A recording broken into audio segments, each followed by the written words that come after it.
In this episode, there's nothing more than some delicious, hot, piping bone juice. We're going to talk about beef broth, bone broth, the amazing, succulent sauce, nectar of the gods. The sun is shining, the birds are chirping, the bacon is sizzling. Welcome to the Daily Swole.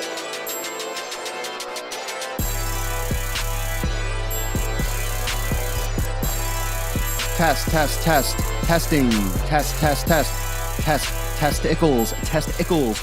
Welcome everyone to episode 647 of the Daily Mother a Swole, the most muscular swolecast, beardcast, broadcast, gamecast, mancast, pimpcast, slutcast in the realm. Because when I flex, you flex, we all flex our biceps. Welcome to the gain train. Welcome to Pump Town. Welcome to where Papa Swolio lays his fitness pipe and smacks you across the face with my knowledge dick. This is going down. It's going large and in charge. Welcome to the Bone Broth episode, the official Bone Broth episode of the Daily Swole. Today we're talking about bone juice. All bone juice today.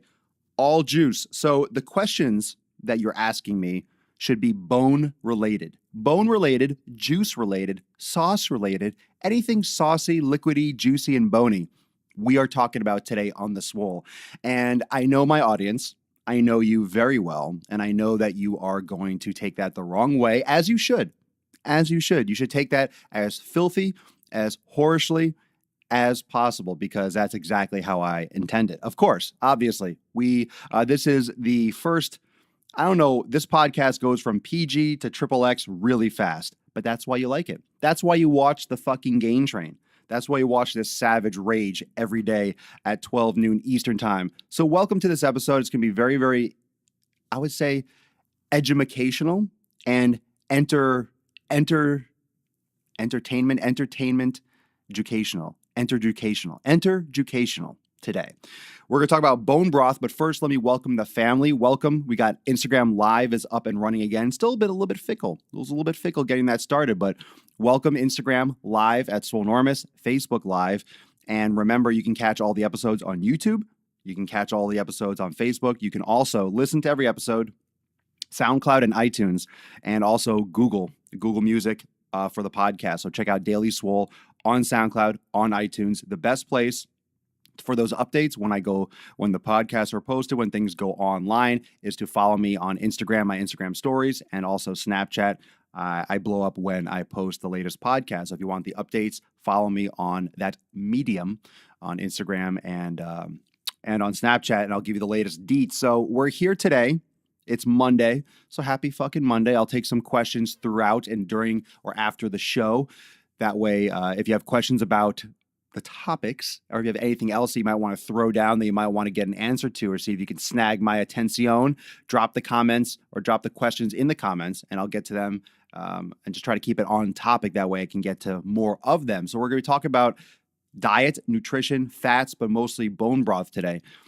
And one of the reasons for that is I posted on my Instagram story. I'm not sure if I added it to my highlights, but I've been discussing bone broth, and I'm a huge fan of bone broth. And those of you that are part of my private community, Swolenormous X, you've been following my content for a while, you know I love high fat. I love a lot of fat in my diet, saturated fats, all kinds of fats, and especially these types of natural foods that really get unique nutrients into your nutrition. And one of the most important things to attack for your nutrition or towards your nutrition is to eat the foods that a human being should be eating foods that give you a breadth of nutrients, eating foods that give you all those subtle amino acids and all those other types of micronutrients. I'll just say that word. I'll use that term loosely. Not just the protein, not just the carbs, and not just the fat, not just the macro calories, right? Literally, those are called macronutrients. Proteins, carbs, and fats are called macronutrients. That's why we call them macros. But there's a lot of things that are in foods, these little micronutrients, these things that you don't quantify with calories because they don't relate or translate to energy directly. Okay. So you're not consuming zinc or calcium and wow, I have a lot more energy because I ate some zinc. That's not how that works. Those minerals, those vitamins, those other nutrients are important in our diet, but they're not going to be giving us caloric value. And I'm not going to get into the science of what a calorie is, but it's pretty much a scientific measurement of heat, of the transference of heat and how much heat it takes to raise water a certain temperature. And that's just details that no one needs to know. That's a science aspect, but that's what a calorie is. It's a measurement of heat and transfer of heat, of energy. And we get energy from our food. The body processes those macronutrients and we get energy from food. But what about those other nutrients? What coincides with what we believe here? What coincides with an anti-inflammatory diet? What coincides with a restorative and a repairing diet? What coincides with what we're trying to do here in learning how to eat properly and how to fix the damage? And one of the best things that you could be consuming, and one of my favorite foods, food sources, types of food, whatever you want to call it, is bone broth. So let's float some hearts, float some thumbs if you've had bone broth before. Most of you have had chicken soup and chicken broth before, but I'm talking about real homemade bone broth, and namely grass-fed beef bone broth.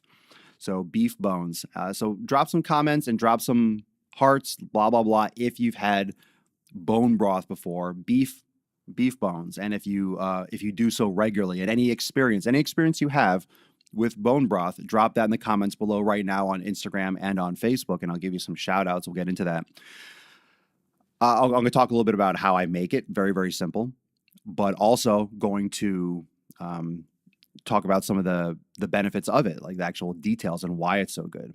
So daily bone broth, absolutely. I make it and I put it in the fridge. I freeze some. That way I always have some available. And I think Vince on Facebook, hard to find. Grass-fed beef bones are not hard to find if you know where to look. So if you're ordering them online, you can get grass-fed, 100% grass-fed pastured beef bones from a few websites. So I can drop some information on that as well. But Whole Foods has quality bones most of the time, and you can easily get those online. Live, grass-fed, hormone-free bone broth. Yeah, it's awesome. It's awesome. Rocks, Michelle. Hell yeah. Easy to find. It's easy to find if you look in the right place. But if you go to your normal regular supermarket, yeah, you're probably not going to find 100% because you want 100% grass-fed. You want quality bones because one of the benefits of these fats that I'm always talking about consuming when we talk about animal fats, you don't want those grain-fed sources. And one of the reasons for that is because a lot of times they're pumped full of antibiotics. They're not raised in quality conditions. They're very high in omega-6 fatty acids, which we get way too much of in our nutrition. That's why vegetable oils are not the way to go. That's why I'm really pushing hard against those vegetable oils because a lot of omega-6s causes issues for people, to make it simple. And grass-fed beef and grass-fed products have more omega-3, so we create that balance. That's why I'm always talking about peanut butter, staying away from peanut butter because it's a legume and it's high in omega-6 fatty acids. And you want less omega-6 and more omega-3s. And you get that from grass-fed beef. You get that from things like this. So 100% grass-fed. So you want quality sources. You want quality sources. And any creature that's eating a lot of grain, eating a lot of veggies in that sense, that vegetarian diet rather than pastured and consuming grass as a cow and as these creatures should be consuming, they're very high in omega-6s. So you're not getting the quality benefits that we're looking for. And especially when you get into the marrow and the bones, you're really getting into whether that animal was healthy or not. So when you're drinking the bone broth, you want from the best sources possible. So you really want the highest quality bones. So here's how I make it. Let me just talk about how I make it because most of you will be like, well, how do you make it? How do you make it? How do you make it? So just to get that out of the way, and then I'll talk about the benefits of it. How I make my bone broth is you take the bones, I just have them frozen. I put them in a crock pot, make sure the water's over it, and I put in a few tablespoons of Bragg's organic apple cider vinegar, and then I turn it on high until it boils, and then I turn it to a simmer for about 48 hours. And then I strain it, and I drink some, and I put them in mason jars, let them cool, and I put them in the fridge or the freezer. I usually drink them pretty consistently, so they don't last in the freezer that long, but I always like to put 1 or 2 in there just in case because it'll last like 4 or 5 days in the fridge maybe. So the reason why you want to add a little bit of apple cider vinegar to the water, filtered water too. I'm not just using tap water, of course. I mean, you think this beard comes from tap water, yo? You think this beard? You think this beard comes from tap water? You fucking jabronis. What? What? No. So the apple cider vinegar helps leach the minerals from the bones. So it helps break the bones down. So you don't need a lot. You don't need to pour half a cup in. Just a few tablespoons will be enough to get more of the calcium, get more of these aminos, and break down the bones a little bit more in the broth. So, and that's it. And that's 48 hours. Now you can do all sorts of fancy. You can spend your time on the internet looking up things on Google, looking up bone broth recipes. I'm not going to get into all the different veggies, and you can mix this in many different ways. You can add tons of vegetables. You could strain them. You can add them at the beginning, at the end. You can make them a soup. You could use anything bone broth or broth would be used for. So you can add celery. You can add carrots. You can do all that stuff. I don't. I just keep it simple. And when I pour it into a cup, I'll put a little bit of Celtic sea salt, fresh ground Celtic sea salt in there just for some flavor and some additional nutrients. And then I'll drink it, sip it like tea or coffee. So yesterday, I think on the Instagram story, I posted like a coffee versus bone broth. Right now, I don't have any fresh and hot. I have a new pot on there, but I have some that I'm going to heat up. So I'll actually probably do some more Instagram stories or Snapchats on that later. But I like to have bone broth every day. It's amazing. So let me talk about some of the nutrients. I got the whole list right here. Make sure I don't miss one. And let's go through some of these nutritional benefits that bone broth. So if you enjoy your bone broth, drop your comments below. Float some biceps. Remember how we do on the daily? Float some biceps, float some thumbs, share, tag, but float some biceps in the comments. And if it's your first time on the Daily Swole, make sure you drop it in the comments. Let me know it's your first time. Say, hey, first time, Swole Virgin. That way we can give you a shout out because this is always reaching new people every day. So welcome to all the new people watching on the video or listening to the podcast. What up, what up? Yep, float the biceps. What up, Abigail? Lena on IG. What up? What up, fam? A little flexing. Yeah. Did chest yesterday. Fucking sore. Been loving my crossover workout. Been doing some interesting angles. It's jacking me up. All right, so let's go through some of the nutrients and pay attention because this is what is going to be the selling point for your family, your friends, when they're like, why are you drinking bones, man? Why are you drinking bones, man? Why are you getting to those bones, yo? And you can explain. You have a reason. You have an answer for them. First timer. What's going on, Deacon? Deacon321 on Instagram. What up? Dylan Daniels on Facebook. What up, fam? What up? All right. So some of the benefits of bone broth. So you have, obviously, I just talked about, it's a great source of minerals. So you have calcium, phosphorus, magnesium, potassium. And the great thing about those minerals, and let me reiterate what's great about getting them from bone broth is you're not taking them synthetically in a vitamin. You're not buying them in a powder. You're not getting them fortified in a cereal or a bread or any of that bullshit. You're getting them from an easily absorbable source because it's coming from the bones. You're literally getting the usable form that this other animal stored in its bones. So you're getting those minerals. They're very usable. So they're very available for your body for consumption. Okay. Also, you got glycine and proline, which are amino acids that are mostly found in like connective tissues, and they're not really found in muscle meats that you're going to be consuming most of the time. So if you're eating a lot of grass-fed beef or grass-fed lamb or those sources, you're not getting tons of those because it's not found in like the meat of the muscle. It's more the connective tissues. You're also getting chondroitin sulfate, glucosamine. Some of you are probably familiar with glucosamine, chondroitin, and those types of joint supplements. So they're making supplements based on shellfish or wherever they're getting it from, but you're getting it naturally through bone broth. So it's great for inflammation. It's great for arthritis, for joint pain. And you're also getting a lot of collagen, which you're getting from the connective tissue. So from the marrow, from the tendons, from the bones, from the ligaments. And you're not eating ligaments. You're not going to be chewing on cow ligaments for your food. You're not eating bones, right? You're not gnawing on a bone. You're not a fucking dog. So what you're getting from the bone broth are all of these nutrients that leach out when you simmer it, when you're boiling it, when you're cooking it for 24 to 48 hours. So you're getting those things that you wouldn't normally get because you're eating the muscle, you're eating the meat, but you're not eating tendons. You're not eating ligaments, but you get that from the bone broth. So you're getting all the benefits. And when you're getting the collagen from the bone broth, that breakdown, you're getting gelatin, which is great for skin, nails, hair. You're getting a lot of those beneficial properties. And I've mentioned this before. I get a lot of comments because I do so many videos, and everyone, I shouldn't say everyone, because I'm sure a lot of guys aren't like, man, that boy on the interwebs, his skin is beautiful. Look at his skin. I want to make a lamp out of it. Yes, I do. I'm sure a lot of people aren't saying that, but I've gotten several messages, especially from women, like, what do you do for your skin?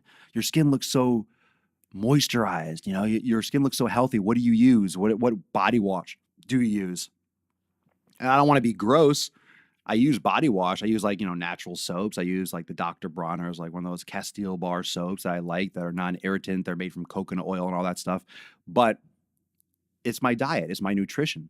And some of you have mentioned before when we talked about high fat that you feed fat and fattier foods or animal fats to your dogs and their coat and their fur looks really lustrous and thick and shiny. I eat a lot of fat. And it comes out.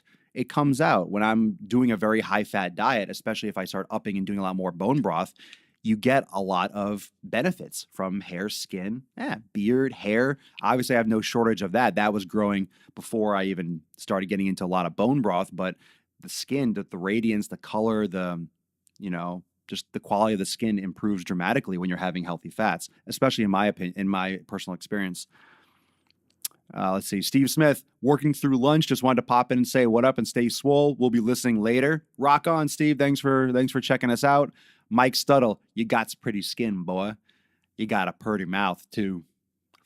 And these are like two valued veteran members of Swolenormous X. You just have to come in here and be creepy. You just got to come in here and be.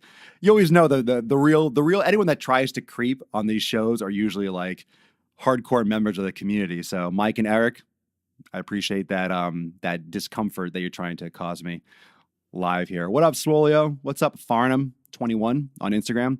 Okay, so there's a lot of great benefits. To bone broth. So let's talk a little bit more in depth about proline and glycine. One of the reasons why those things are beneficial, and you hear me a lot discuss inflammation and inflammatory diets. So how many of you watching have done an elimination diet? How many of you have followed through and done, and gone through my process of the elimination diet? Again, I didn't create this quote unquote elimination diet, but it's a style of eliminating food. So it's not necessarily like a specific diet plan. It is, but it's eliminating those highly inflammatory foods to isolate which are your allergies or which foods you're more allergically predisposed to having an issue. So when you have inflammation, you are causing inflammation of the gut. So the small intestines and the gut, what that causes is rifts and gaps in the actual intestinal walls. If you're eating a food that's bad for you, you're causing swelling, cellular swelling and inflammation, which makes them essentially puff and have irritation. And you have this miscommunication between the membranes of the intestinal lining and the outside and the blood and, how the body works. So communication between the wall, essentially. And you get, I would say, incorrect messages being sent. You get open gaps that allow for larger molecules to pass through. You have allergic reactions. Basically, inflammation of the gut means things get through that shouldn't get through. And when things get through that shouldn't get through, your body will launch immune responses, cortisol levels increase, water retention increases, fat storage potential increases. That's why I say so often that eating 100 calories and eating a low-calorie food, that's poison. 100 calories of fucking poison is 100 calories of fucking poison. Make sure you get this through your head because we get so caught up with macro counting and counting how many are my 100 over, my 100 under. I'll get comments saying, well, I count macros and I've seen great results. How come I saw great results? If you're starving yourself, you're going to lose weight. If you're restricting how much food you're eating, you're going to lose weight because you're fucking essentially dying. Your body is not getting enough nutrients. So you can still lose weight. That losing weight is not a measurement of health. Losing weight is a response to the energy available. Don't get losing weight confused with being healthy and getting to your healthy weight. Because you can lose weight and be sickly. You can lose weight and have fucking cancer, right? You could be on chemo and be losing tons of weight. I wouldn't say that's a very healthy situation to be in. That's very challenging. And a lot of us know someone, or you've personally gone through something like that, which is very traumatic and stressful on the body. And you know that's not a healthy thing. You're doing battle, right? So, and I use cancer as the example because that's so prevalent. Most of us know someone close to us that has dealt with that or is currently dealing with cancer. So, losing weight isn't like, oh, I'm losing weight, so I'm doing the right thing. You're also restricting energy. And your body has to get energy from somewhere. So if you're not getting enough calories, your body can lose weight. But I want you to think about this. If 100 calories is 100 calories, if you're meant to add, subtract, and that's the way your body works, whether you eat too much, if the number's too high, then what you're consuming, if it's too low, you'll lose, blah, blah, blah. If your body was designed to be that nitpicky and count, and you were supposed to take out a calculator and add and subtract your calories, your intake, your blah, blah, blah, then how come, first off, you weren't born with a calculator in your body? And what about the inflammatory response? What if you consume, let's say you have a cookie, right? It's a low-calorie cookie, though. You ate the foods you needed to, you got your protein, you did your macros, you're counting your macros, you're measuring, you're subtracting. You had a 100-calorie cookie. It's not just the 100 calories you have to be worried about. When you're counting macros and you're counting numbers, you only look at the number. How many carbs, how much protein, how many calories. But what you're not seeing is, what are those 100 calories of cookie doing? Is that cookie causing damage to the intestines? Is that cookie causing a major allergic reaction that's causing leaky gut, that's causing for larger particles to get through, that's causing an inflammatory response, that's triggering an imbalance of hormones, that's triggering stress hormones, that's triggering cortisol levels to increase, that will store fat, that will cause more water retention?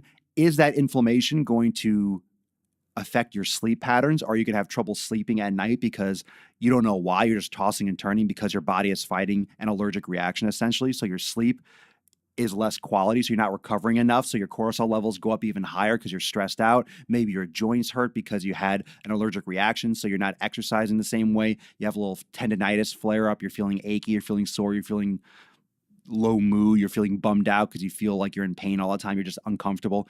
Tell me those 100 calories are just 100 calories. What about that chain reaction that we don't talk about?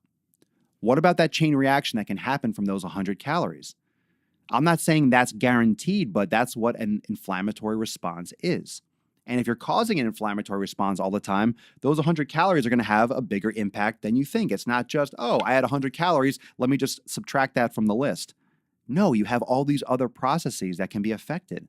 So that 100 calories can go a lot further for damaging your body. That's why I don't feel that calorie counting is the right approach. If you're eating the right shit, you're not going to overdrink bone broth. Oh, I had too much bone broth and I had a heart attack. That's not going to fucking happen. Were you going to pee more? Were you going to go to the bathroom and poop because you had too much fat or marrow? If you just started chugging bone broth from never having it before in your life and you just start going crazy with fats and oils and all of a sudden, of course, drastic changes. But you're not going to OD on sweet potatoes.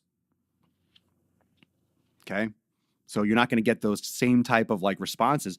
But, if you're doing an elimination diet, you'll figure out which ones are best for you. So that leaky gut, that inflammation, that response can be cured, essentially, drastically improved with bone broth because the gelatin, because of the proline and the glycine are excellent for promoting that kind of digestion, for promoting health in the gut.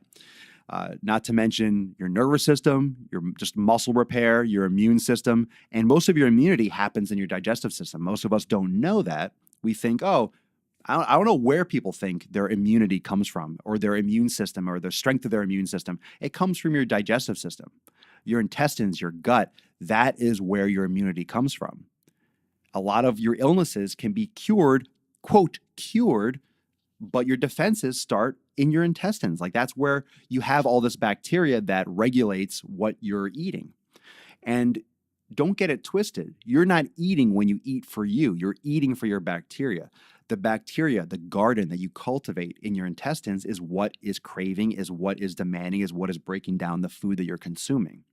So it's important that you treat them properly, and it's important that you keep those roadways clear. If you have a lot of junk and gunk and buildup, you have a lot of inflammation. You have a lot of shit getting where it shouldn't be going, especially when you have leaky gut. So gelatin is great for the skin, hair, and nails. The gelatin is also beneficial for the leaky gut.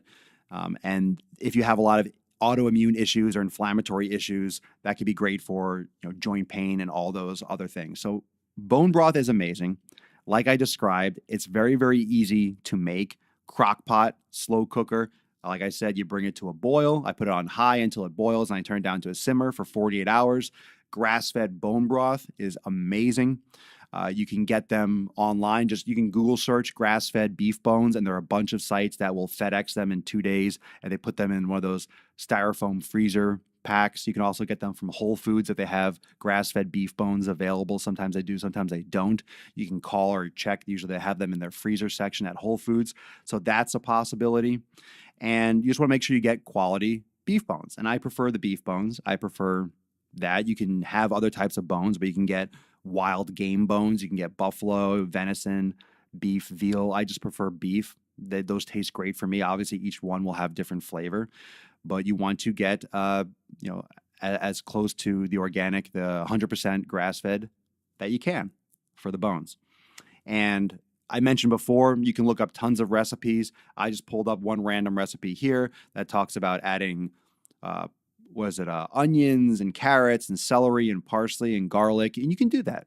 You can do that. You can do all sorts of different veggies to taste and this, that, and the other. So that's up to you. If you like your bones more watered down, you can add more water. You can dilute it. You can do anything you want. It's any kind of broth. This is how broth is made. But you don't want to just buy it from a store. You want to make it because when you get it from the store, you're getting it from stock. You want to make sure you're getting it from the bones directly. Okay? And I just use a strainer, so the fat, the big chunks of like old fat, don't get in there from the tendons and the ligaments and stuff. I just scoop it and I just pour it in the ladle. I put the strainer on top of the cup and I pour it in. You could also get one of those, a strainer and a funnel, like a stainless steel one combo. That way you can pour it into your glass easily with the ladle. And if it's stainless steel, you're not getting plastic. You never want to put hot stuff in plastic. So you don't want to use a plastic strainer and so forth. So again, the vinegar will leach from the bones, the acid will leach the minerals during the brothing and the cooking process. And, some people like to roast their bones first. I don't. I like just to throw them in. And you can even reuse bones if you want until the bones get really soft. So if you want, you put fresh water in, it's good to change them out, but you can actually use bones multiple times until they're like actually soft and breaking apart. So if you take some out, you can add water for a couple days or you can just put them in for another batch. So you can play around with that, but at least one time, because if you put in like a couple pounds, it might be really rich, but then you can pour it out, maybe put in some brand new fresh water and do it again. That way you're not just like constantly diluting it, but you can take, all the concentrate and all the rich broth you just made and then put some more fresh water in, some more fresh vegetables if you want, but clean it out, put the bones back in and do it again from scratch and see if you can get more out of it and see if you like that. And if it tastes a little bit lighter or not to your standards, that's up to you. That's up to you. But you can reuse bones for sure. And I use mason jars to keep it in the fridge and the freezer. And just make sure that when you're taking it out, you let it cool to room temperature. So I'll take out the broth, I'll pour it in mason jars, let it cool on the counter, and then I'll close them up, leave a little space for expansion in the fridge or the freezer. And then I'll put the mason jars like single servings, like pints, and then I'll put them away. That way I have them and they'll stay up in the freezer probably for up to a year or so. And the fridge probably a few days. So I leave a couple in the fridge so I can just take them out, heat them up, and then I'll keep some in the freezer in case. But I'll keep it going so I can get like a stash going. I love bone broth. So that's that. Bone broth is the absolute shit. It's a great addition to your nutrition. It's great for all those minerals and things that you might not be getting from your normal meat consumption. And I'm a big fan of fat, so this is right up my alley. I love the way it makes me feel for my skin. It's the same reason why I love consuming liver, because of the nutrients, the nutrient density. And sometimes when you're missing those things, you don't realize until you have that. You feel all this amazing energy because you're getting these usable forms of these nutrients that don't come in a pill, that don't come in a supplement, that aren't coming added to something. They're actually coming from the usable form from these creatures. Gordza on Instagram, does bone broth help with beard growth? I don't see why it couldn't. I don't know if it works directly, but it's great for skin, for hair, for nails with the gelatin and the collagen. So I would say yes, because that's good for all that. But I'm not, if you don't have a beard, I don't know if it's going to make you grow a beard magically. That'd be great, right? If that actually is the case, I'm going to patent Papa Swolio's beard elixir. And it's just bone broth. It's bone broth with like cocaine in it. Bone broth and meth make you fucking. It's like a pre-workout / beard serum. It's just bone broth and drugs. It just gets you amped up and just beard just shoots out of your face hole. Looks like it works on you. Yeah, I had this before. I mean, whether I have bone broth or not, I'm gonna have a beard. I'm sorry. I'm sorry. There's all this sadness when we talk about beards. I cannot help you grow a beard. I do not know what it takes to grow a beard. Everyone asks me, how do you grow your beard so long or so? I don't shave. But this has to be trimmed. Like, this is not quality towards the tip. This is like fraying. I'm just being lazy and haven't trimmed it. But it needs to come down. Like, it needs to be cut like a few inches so it could be thick and luscious again, and then it'll grow out again, of course. Fit by Fabian, would you agree that tracking calories and macronutrients is important to understand what's in the food we eat? Maybe. That's up to opinion. I think it's a distraction, especially at the beginning. I think we're too concerned. I guess my answer to that is no. I don't think it's important to understand what's in the food you eat. I don't think that's a necessary. You can to understand. You're not understanding anything. You're understanding you're just literally saying, okay, this is a carbohydrate. This has X amount of calories. But I think you're putting the cart before the horse when you count calories. I am not saying that counting calories has no purpose. I'm not saying counting calories doesn't work. I'm not saying it's stupid. I'm not saying that bodybuilders shouldn't count calories. I'm not saying any of that. But we're talking about making change. We're talking about changing your life. We're talking about getting your nutrition on point and getting rid of the foods that you shouldn't be eating. The distraction is counting calories, nitpicking, measuring, isolating the numbers. We're taught numbers ever since we're fucking 4 years old in school. And we're led to believe that adding calories or subtracting this number from this number is going to make us healthy, whereas the foods themselves need to be correct first.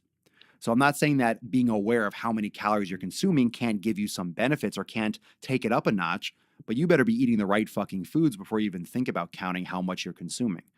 If you're eating the right foods, it's going to be much harder to gain body fat. It's going to be much harder to damage your body. It's going to be much harder to gain weight when you're eating healthy.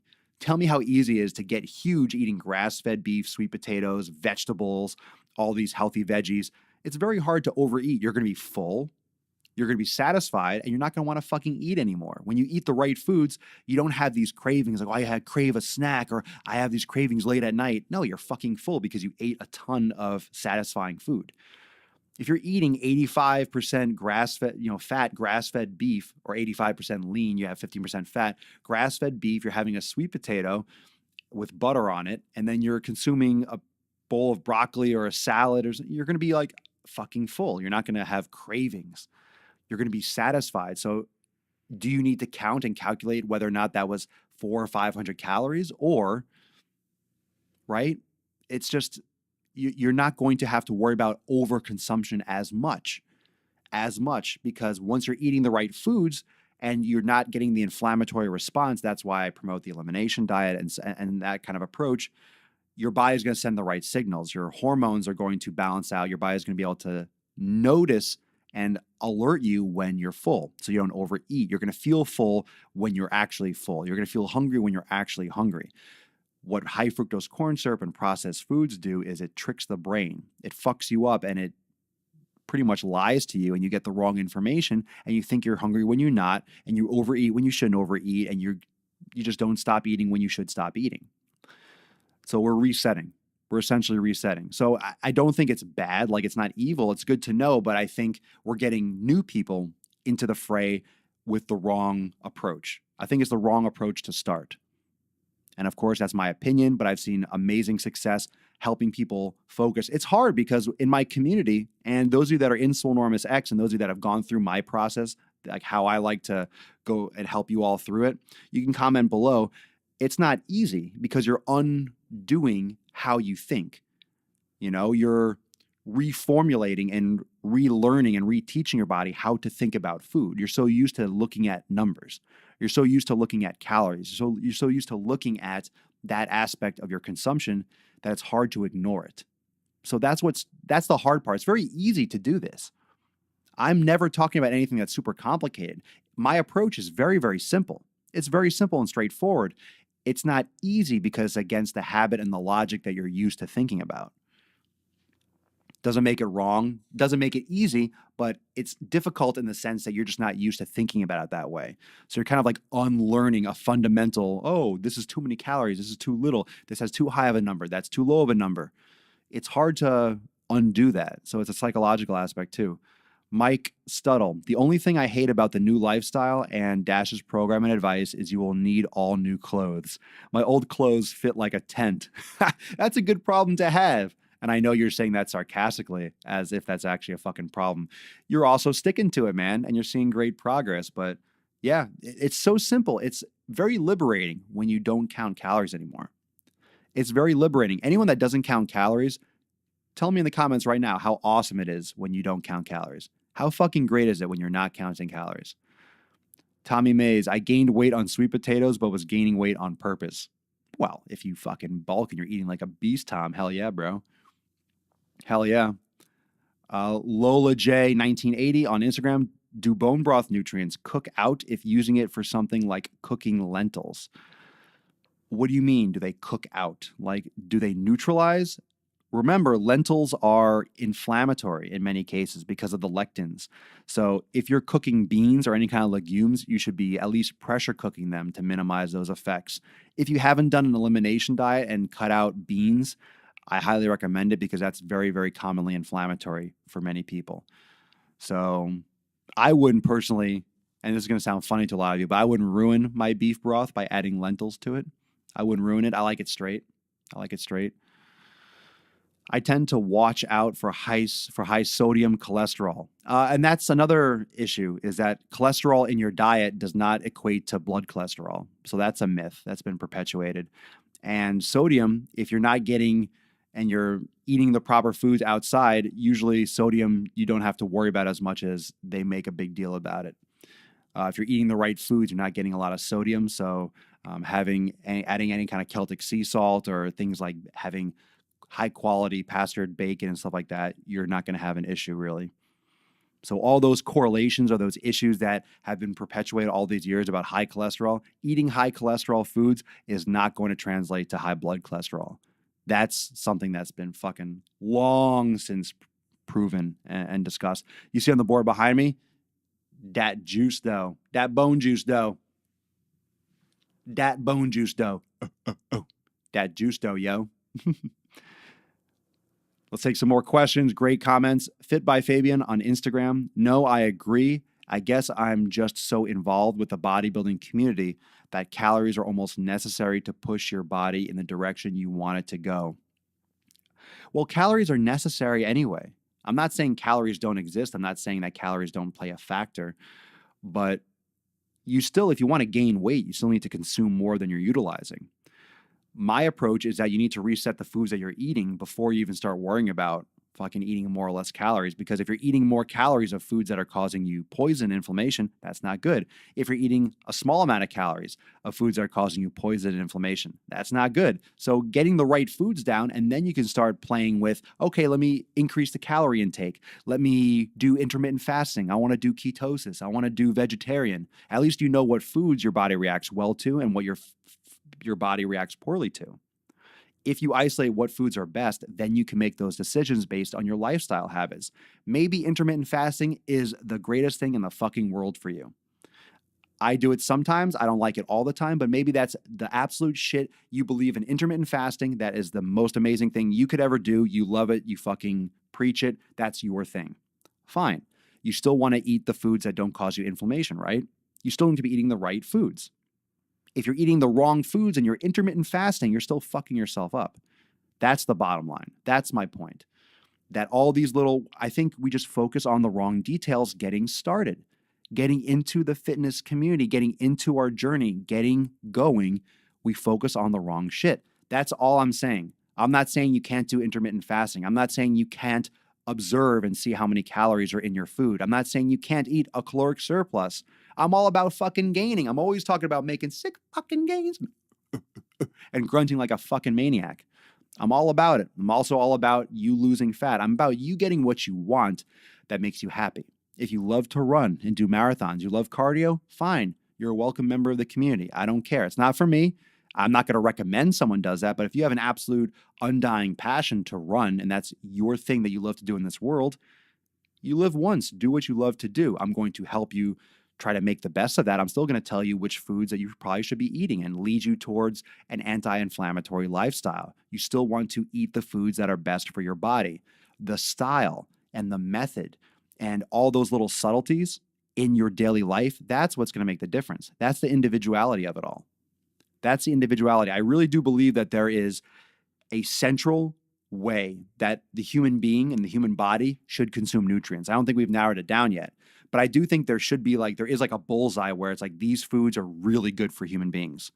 And then you have the individuality of the styles of eating or maybe macro balancing that could be specific to your activity levels, to your specific genetic coding. There's a lot of pieces that aren't, we assume there's a lot more figured out than there is. There are a lot more things to do with our genetics, with our ethnicity. There's a lot of stuff that we haven't figured out and put together yet, but it's coming. The more we learn, the more science gets into stuff, the more we figure stuff out. Just remember that there isn't a lot of money and a lot of interest in going down these avenues that far. It's just not. To figure out which of these diet styles, there's just not, you don't have easily accessible millions and billions of dollars that anyone cares to spend on these studies. Because first off, these huge corporations have all the fucking money. These pharmaceutical companies, these food companies, Nestle, Kraft, all of them have the billions of dollars.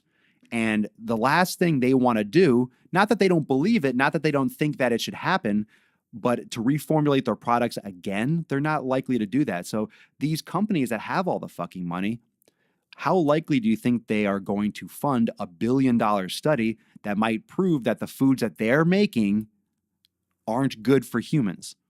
So they're going to not change as long as they can until the consumer demand gets to the point where we're not buying that shit until you change it, and then they'll change it, just like they did with vegetable oil. The government made such a huge stink about get rid of fats, up the carbs, don't consume saturated fats. We need these kind of oils, blah, blah. And the companies are like, fuck, we got to make our food taste the same and swap out all these fats for oils. All right, fine. So they reformulated their products. They added all these other fucking things, soybean, canola, all this shit. And now we have Ritz crackers that have all these fucking cyborg fats and shit that they created. And we wanted that because the government, we didn't want fats. So they had to change.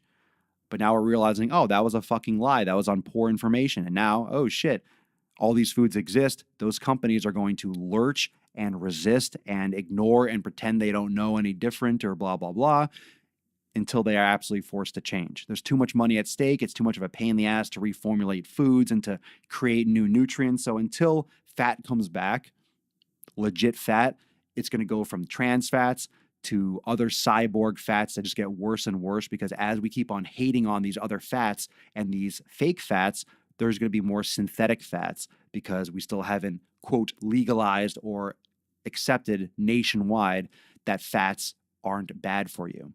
And the reason is because the government doesn't want to admit that it made a fucking mistake. No one wants to go back and be like, oh my God, I've been lying to you for 50 years. We were wrong. No one wants to admit they were wrong. Because then all of a sudden you're going to have all these fucking lawsuits from doctors that are promoting this shit. Can you imagine the fucking windfall? All these lawyers are going to say, now that they said this is fat, this doctor was saying this his whole life, blah, blah, blah, malpractice, so-and-so had cancer, blah, this is to blame.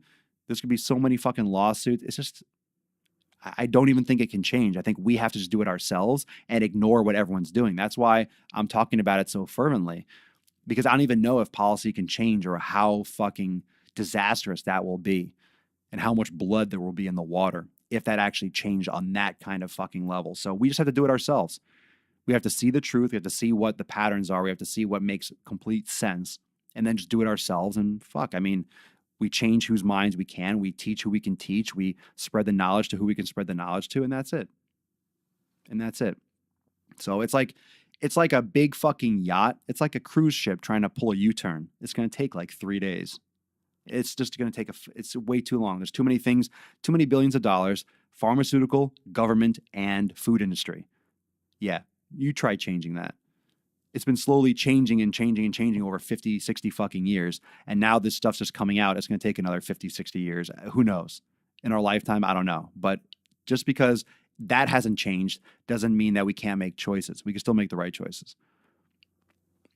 Luke Larson, big sugar and big pharma don't care about what they sell to us. True. Well, they make money, so they do care what they sell to us. They want to sell stuff that we buy, and we're still buying that because people are still living in this low-fat mindset. So until we really just think, your parents grew up in this. Your grandparents grew up in this. Everyone that you know that's older than you grew up in this. We grew up in this. We grew up in this. I'm 34, so we grew up in this. 80s, 90s, 2000s. Like, this was really, it wasn't big mainstream until internet and we can get information so much easier. Now we have a lot more of this information. So now that it's coming more to light, we can make better decisions. Eric Dean, if you're just starting off, you have a lot more things you need to get in place before counting. Agreed. Josie Arthur on Facebook, I just learned that Oreos are not real food. I don't know what to do with myself now. Speaking of fake stuff, you just learned that Oreos are not real food. You just learned that. Like, just. Okay. Ken Becker, the price of breakfast cereal is almost half of what it was 10 years ago. People are wising up because, right, they're trying to sell it, they're trying to move it, but also the subsidizing of corn and soy. What they're making these are just getting cheaper and cheaper. People are wising up, they're spending less money. Yeah, for sure. Abigail May, exactly, can't change fast enough. Yeah, you're talking about pharma and food, and absolutely. Josie Arthur, okay, I just admitted it to myself. There you go. There you go. I was going to say, because I haven't seen an Oreo tree lately. I haven't seen any Oreos. I haven't picked any Oreos from trees lately. I'm just fucking with you. Like, I just figured out. No, you just kind of stopped. You just lifted the veil. I'm like, all right, I'm going to stop pretending now. I'm going to stop pretending. I'm going to stop fucking faking it. Lying to myself. Is there a noticeable difference between soup bones and marrow bones? That's a good question. That's a good question. Let me see if I can pull that out. I think I might have had that written down about soup bones. I would get marrow bones. I would get marrow bones. Let's see here. Dun, dun, dun. Do I have anything on the difference on soup bones? No, I didn't pull anything up on like that specifically. I'd seen someone else ask that question. I'm not sure, but you want the marrow. I'm not sure if soup bones have that removed, but I just get the marrow bones, the beef marrow bones. I want everything in it. I never saw anything listed as soup bones, but if there's anything difference there, I don't know. Maybe it's just a labeling. Maybe it's like soup bones don't have the fat or anything attached to it, maybe. Maybe that's like a cleaned type bone, specifically for soup or something. Maybe so you don't have to strain it as much. I'm not sure. But you want the whole bone. And usually the bones that I get have like some fat on the outside sometimes. Like you'll have like the tendons, like those. It's not just like the hard bone part. There's like some, connective tissue and stuff on it. So great questions. I hope you enjoyed this episode. The bone broth is amazing. Amazing. I'll be doing some Snapchat and Instagram stories. So make sure you follow me, at least on Instagram, so you can check out my stories. I'm going to be doing some more snaps on bone broth. I'll probably break this down a little bit and just take some videos and do a little voiceover and I don't know, maybe do something weird on Instagram stories just to reiterate that. So JT Robinson, hey Papa Swole, you were all about grass-fed beef. To switch it up once in a while, what kind of fish would you suggest? What kind of fish would I suggest? It used to be like wild salmon, but fish is getting harder and harder to find quality. I think like sea bass and wild salmon, like a wild fish. I forget if it's sardines I like. I know you're probably not talking about canned fish, but sardines and anchovies are sustainably harvested and they're high in omega-3s. So I usually, if I have any kind of fish, I just have some wild sardines, honestly. So I guess that's what I would recommend, just because you're getting, a lot of times your salmon's going to be farmed, it's going to be colored. It's kind of hard to find quality fish unless you're literally living, and getting it fresh. So sometimes fish are mislabeled, sometimes fish in stores, and it's not always their intention, but sometimes there could be some miscommunication or some, connivery going on where they'll pass off one fish for another type. And how would you know the difference? I'm not, I don't really consume a lot of fish except sardines once in a while. What about grass-fed chicken? Is that a thing? Yeah, there's more quality chicken, free range, pastured chicken. Pastured, they usually call it pastured, where the chicken can go, because chickens don't eat grass, they eat bugs and stuff and little varmints in the grass. So usually when you let them free, they go pecking around. So pastured, it's usually called pastured. Tuna, no good. A tuna can have higher mercury contents. They're also commonly farmed, and the cans can have BPA and stuff like that. I mean, that can happen with anything, but you just want to make sure you are getting cans and getting containers that are BPA free, which is a chemical. I believe it's a petrochemical, technically, that has been linked to cancer directly. It's not good. And that's why plastic is usually, that's why I drink all my, I got them here. I have these hydro flasks. Don't worry, I'm not sponsored by Hydro Flask. I fucking should be. I drink out of these things all the time. But this is for my coffee. This is for my water. So I'm always drinking out of stainless steel. And I even have some stainless steel straws. So if I want coffee from a straw or something hot, you put a stainless steel straw in, and that way I'm not getting any plastic in my face. You don't want hot liquids with plastic.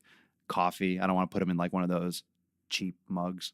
These things aren't cheap, but they last. They're amazing, but you drop them, break them, lose one, and they could be 30, 40, 50 bucks, which isn't cool if you have to replace it, but they last forever if you take care of them. Shoot, I eat tuna. Well, what do you mean by tuna? Do you mean tuna like you're fishing tuna or like you open canned tuna?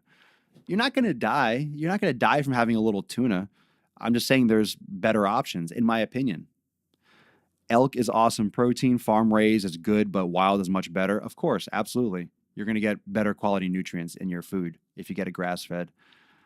Yeah, canned tuna. I would look into sardines. If you're eating canned fish, go for sardines. Check out some wild sardines. Like they're not, they're affordable. It might be $2.50 for a can, but I mean, you're getting a ton of protein. You're getting omega-3s, much, much, much more than anything tuna can boast about, right? So anyway, great episode today. I hope you enjoyed it. Make sure you drop some comments, like, share. If you have anyone that needs to get their fucking edumacation on, that needs to take their fitness to the next level, this is a great episode to start them off with. So if you want to share it, just use one of the share links, especially with the podcast, SoundCloud, Apple Podcast, Google, so you can catch my podcast anywhere, The Daily Swole. And I usually link you up and allow you to swipe up from my Instagram story and from my Snapchat. So if you follow me there, you'll be notified when the next episode goes live. Or you just go on Apple Podcasts and on SoundCloud and subscribe. And that way you will get an email notification or an alert or one of those little banner pop-ups when I post and my new episode goes live. So you can catch it when you're walking the dog, doing cardio, warming up, lifting, doing dishes, it's great. I hope you enjoyed the show and share it with those that mean a lot to you because it's good information. And this is what helps me. So I hope it helps you. And those of you that are in Swolenormous X this afternoon, right after we get off here and I do some more editing and processing, Swolenormous X members, you have a brand new shoulder mobility functional flow in your yoga library. So I'm going to be posting that. It's going to be going live momentarily. And of course, this coming week, there's going to be another virtual trainer and a workshop for you that's going to continue to drop the sick nukes. And again, those of you that are in Swolenormous X, if you have not yet checked out the Facebook page, make sure you get in there and make sure you say you're going to come to the event tonight, because tonight is the accountability meeting with the live Q&A in Swolenormous Premium for Swolenormous X members. So make sure you get access to the premium Facebook group if you have not yet. And those of you that are watching that are already in the group, make sure you respond to that event, because tonight at 9 p.m., we're doing the live Q&A accountability meeting for members. So I'll see you all there tonight. Stay tuned for that yoga class that's going to launch. I'll send out an email and I'll blast it on social. And I'll see everyone tomorrow for episode 648 of The Daily Swole, the most muscular Swolecast, Beardcast, Mancast, and Nipcast in the realm, because when I flex, you flex, we all flex our biceps. Peace, Mageese, Deuce, Magoose, Papa Swolio, and the Bone Juice out.